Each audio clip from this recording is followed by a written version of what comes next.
Hi, this is Will Clower. I'm reviewing a paper by Danielle Douglas Gabrielle in the Washington Post. And it seems to say an amazing thing. When it gets colder outside, you're more likely to lose weight. And you're like, what? How can that be true? When it's colder, and not just colder, when it's raining and crappy and gross outside, you are more likely to lose weight.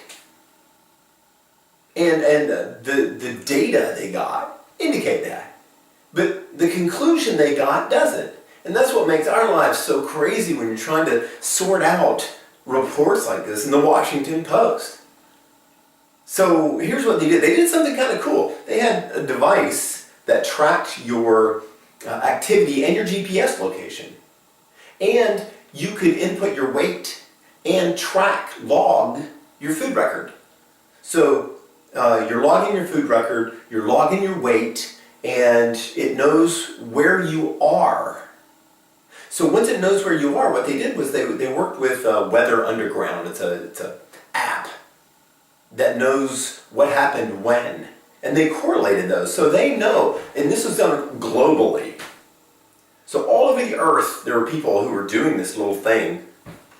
And they could look and say, okay, when it was coldest and wettest and grossest and nastiest, like dew point and precipitation and everything, how did that affect weight?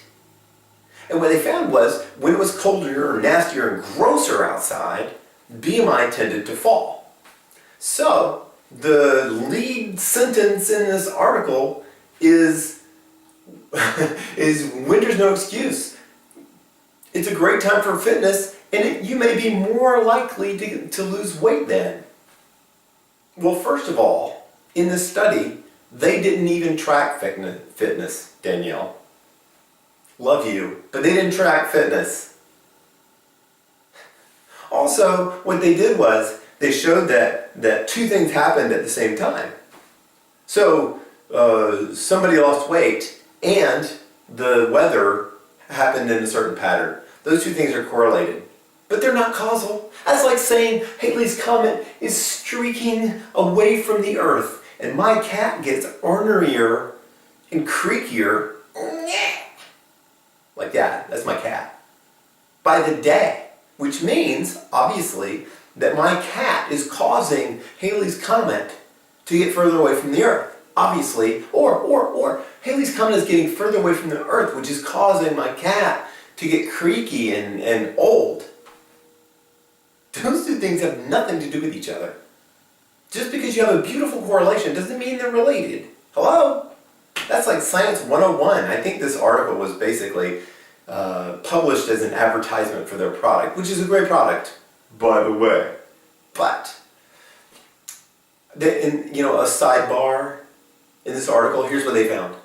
They found that, they also found that people who logged their weight more were also more likely to lose weight. So instead of the title and the gist of this entire article being cold weather is associated with weight loss, it should be when it's cold, you're less likely to go outside, so you're more likely to log your weight and log your food. So logging your food is helpful for controlling your weight. Everybody knew that though. So instead they have this crazy idea. It's not crazy. It's just confusing correlation with cause. And me and you, we read that and we're like, oh wow, that's kind of weird. Go figure. When in fact, there's no there. If you have any questions, let me know. info@willclower.com. Take care. Talk to you soon. Bye-bye.